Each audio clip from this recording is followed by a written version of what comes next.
Kesorkar Jylla hak sautrik uno opera arhajar arpusau kelalu mega jingelang jang ke State Security Commission. Baklit u Menteri Rangba ke Jylla hak jingan rekat usembut Menteri Rangba ke Jylla berkemi ke Tnad Police bat ke Director General Ki Pulit. Bat unong ngelam keliang persyak hukum jo Dr. Mukul Sangma. Baneta hilor kisenjam bekesorkar ke Dewan Syem ban penklan ke rukam terekam ke Tnad Pulit ke Jylla. Habakran ikel pathai kubor unong ngelam keliang persyak u Dr. Mukul Sangma. Ula banjur ke jingdon kamban penklan ke rukam terekam ke Tnad Pulit kat kom Meghalaya State Police Act arajar shpo. Dak bakado begidan shibun kimat jingekran hak State Security Commission. Ndrai ke bakam kongsan kedai komno ban penklan ke Tnad Pulit kat kom ki kendon an. Kenang ban Wanrah ke jing syong shngan yaki nong syong shnong bat ban la aru ban telakam yaki kam sniu. U Dr. Mukul Sangma ule tho bula ai jingmut hak State Security Commission ban pentikena bak jing tap kam Pulit kam day ban slam kenang ban pendap iki kam ki balai kenang ban penklan ru iki kam bala ban syat kat kum ki kendon an ula kam babun ki thanat ki police outpost bat ki wei ki office jong kat Tnad Pulit ki dangduna nong trei bat kene ke de ko weni ki daw bat lot ke rukam trei kam ki office kat Tnad ule thu bula ai jingmut hak jingelang jong State Security Commission bag jing thong kam Pulit kadai ban nong ban la kasnam marbun ki kam ki laj Ramadan ki Pulit ki bela kiau kerdan, badan ki bela syong that nak kakam. All this intent of increasing the efficiency of policing, keeping in mind all the challenges and other obstacles around, how they can ensure that. And there are many obstacles. There are many instances where organization also get influenced, by external forces, including political, social, or even other forces. Maybe even the people who organize a kind of organized groups, a cartel. All these things these are nothing new. Okay, what has happened over the years. If it has not happened here, is there any reason for us to be apprehensive of similar kind of things happening here? Therefore, what should be our proactive measures to ensure that we don't see what we see elsewhere in respect of all deterioration of law and order or otherwise, the lawlessness and other instances of organized crime, etc., etc. Therefore, many issues, many factors actually trigger that. Many factors also create a situation wherein this kind of organized crime start becoming more and more pronounced, and then you have a problem. So, how to prevent and also how to ensure deterrence of the resources, including the resources in terms of the manpower, because number of police stations and outposts are actually running with depleted number of manpower.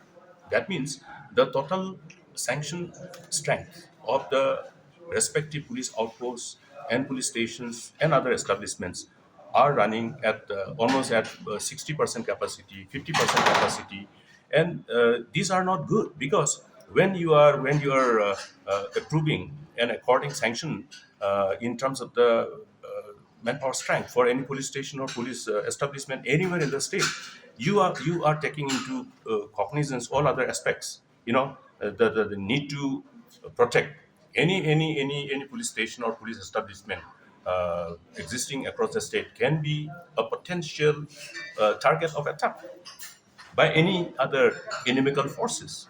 You have seen it in Giant Hills. You have seen it even in Shillong. So if these things can happen in the state capital, then you have to be obviously aware of the possibilities of similar kind of adventurism by any groups of criminals, and therefore ensure that the police establishment across the states are not seen as vulnerable. Rather, they should be seen as imposing, as powerful, so that they create a sense of deterrence. So these things are important, and therefore the recruitment comes. The issue of leaving the vacancies for a long time is not a good thing, because all these posts which have been sanctioned and the resultant vacancy because of retirement, because of promotion, whatever has happened. But the fact is that the whole sanction post is designed to meet the demand of each police establishment, whether it is police outpost, whether it is police station, whether it is any other establishment like police infiltration checkpoint, or whether it is the office of the SP.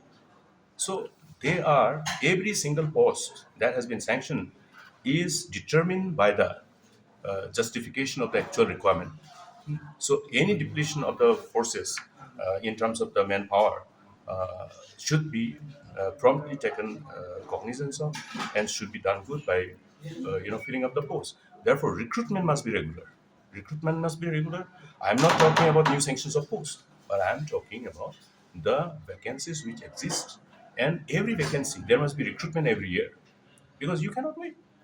The overall cumulative number of vacancies, if you allow it to uh, get accumulated over a period of time, then you will have a problem. Not only a problem, you also deprive who are willing to serve the state, who are willing to serve the people by being a member of the police organization. Allow them this privilege.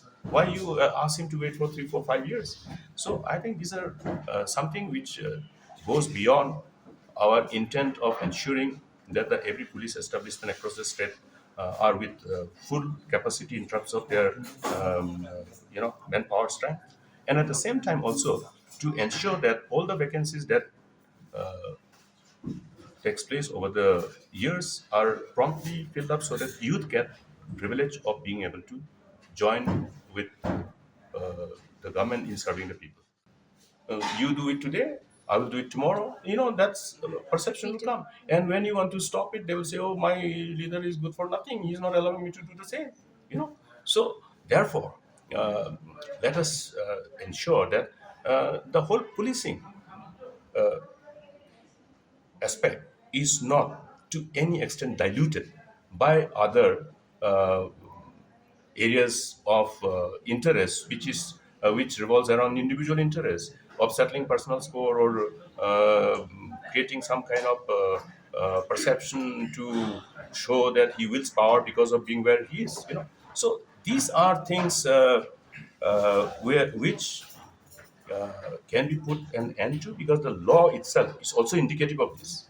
In fact, if you go to the Meghalaya Police Act 2010, you will see that these points are also precisely indicated in the points of concern, and how we must ensure that the whole organization is insulated from the tendency of anybody misusing or anybody getting influence, political or otherwise. It is not only political always. It can be, other inducement by other group of people. It may be businessmen, or it may be somebody who is in a cartel, cartel of smuggling, cartel of. Today, you have a serious problem confronting us: the problem of easy availability of substance of abuse. Where are they coming from? You have to somehow be investigative to find out, is there any who is facilitating this from people who otherwise should be the people concerned, mandated by law to create a deterrence, rather than creating a deterrence, easy becoming a facilitator. All these things, because if you go by how this type of cartel have operated elsewhere in the world, and how they have successfully been able to influence, the authorities. Therefore, it gives you reason to, be vigilant. Okay, this is what has been, this is what has happened elsewhere. Is it that this similar modus operandi is being operated by our people also? So it gives you a reason to be vigilant, keeping in mind the quantum of illegalities happening in the state. Is it not a fact? This substance abuse is a problem, a matter of serious concern for the people. You have seen recently Minister in charge Urban Affairs, Minister in charge Tourism, having a special program on making West Shillong constituency drug free. He had a program, special program organized. Why? Because of the magnitude of the problem. Therefore, you have every reason to be vigilant, and more vigilant, and utilize all the resources available under your command to take these problems head on.